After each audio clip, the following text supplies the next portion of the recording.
Hey YouTube, how are you? Hiker Dave here, New England. Just getting ready to go for a hike. Um, no bodies found. Bigfoot. How can that be?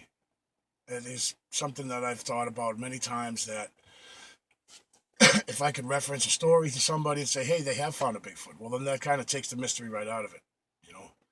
But I came across a video of this really nice lady. Her name is Linda Newton Perry, and she came out with this video of Bigfoot on about a story about a Bigfoot that was found in 1962 in southern Oregon. It was the windstorm. A windstorm had passed through there on Columbus Day in 1962, and I don't know how long after this windstorm, but some hunters found what they thought at first was a body of a bear, a large bear, under a downed tree that fell during the storm. And they thought it was a bear at first, a large bear. And as they got closer, they saw a hand and a foot sticking out, and they found that it was nothing that they could identify. It was no creature that they had ever seen before. It was huge. It had human-like features to it, and one of her followers or her subscribers or something like that. I apologize, I don't remember.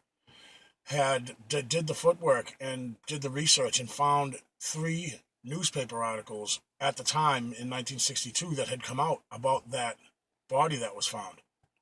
And it amazes me, why isn't it out there? Why isn't that story, true story, referenced when somebody says, oh, well, there's never been a body found? Well, I like to say, yes, there has been.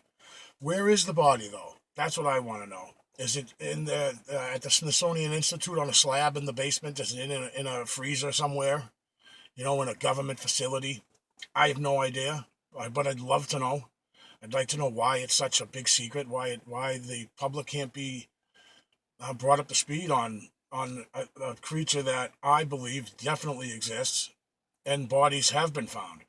I'm willing to bet more bodies have been found, and if I had more time instead of just one day a week on Sundays, that's my free time. That's all I've got right now. I would do more research, but it's kind of like, if I do research, I'm not hiking, you know. And if I'm hiking all the time, I can't do the research. So I try to do the best I can with the little bit of free time that I have at the end of the day, at night or whatever.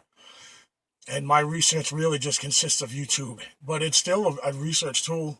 I found this story. Again, I asked her permission to reference her video because I didn't want to just make it my own story. It's hers, and she had some people do some research of their own, and they came up with three newspaper articles. So that's something, guys. That's something to me, and there has to be more than that, you know. And you know, as far as Bigfoot cover up from the government, I have no idea. I don't think the government, I don't think the president of the United States is aware that Bigfoot exists. He probably laughs at it like most. But I bet you there's a small group, a branch of government, a small group that does damage control, that swoops in a situation like this, scoops up the body, tells the hunters or maybe a park ranger, you lose your retirement, you'll lose your insurance benefits. You'll never get another job as a park ranger if you don't keep your mouth shut. I mean, come on, guys, the government will do stuff like that. I believe that they will, and I'm pretty sure you guys out there believe that the government will do anything to protect their secrets. And again, I don't mean the umbrella of government. I'm not talking about all branches and all agencies. I just mean a small group of individuals whose main purpose is to keep hidden the existence of this creature. I believe that this was a theory also from Rio, from Utah Sasquatch, that they don't think that the public is ready for something like this, a story like this to come out. I think people would freak out a little bit. So that's it. So it's out there. 1962, Southern Oregon, the windstorm on Columbus Day, and hunters found a body. It's documented. That to me is, a documentation. So, I mean, you don't have to believe me. You could research it yourself, but you don't have to, because I did. So I just wanted to let you guys know, I feel that there's not more bodies found, either because this small group of government The small group comes in, sweeps it under the rug or whatever, scoops the body up, and they take it. In other cases, why people randomly just don't come across a body, I believe that they bury their dead. I think that they lose a loved one, a family member, a friend.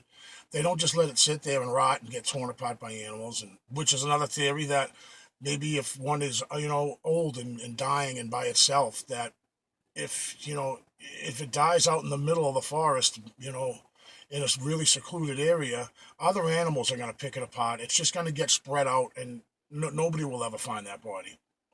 But I wanted to let you guys know that there is a documented case of a body being found, and there it is. And thank you, Linda Newton Perry. I appreciate it.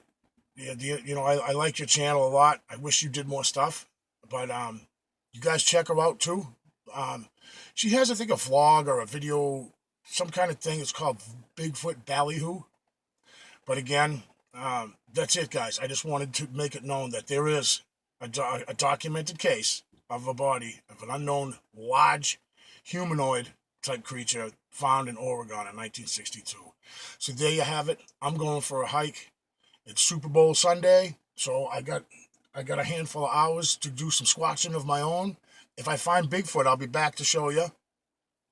If it doesn't tear me to pieces, I have another video on that too. But anyways, thank you guys. I appreciate it, and I will see you on the next one.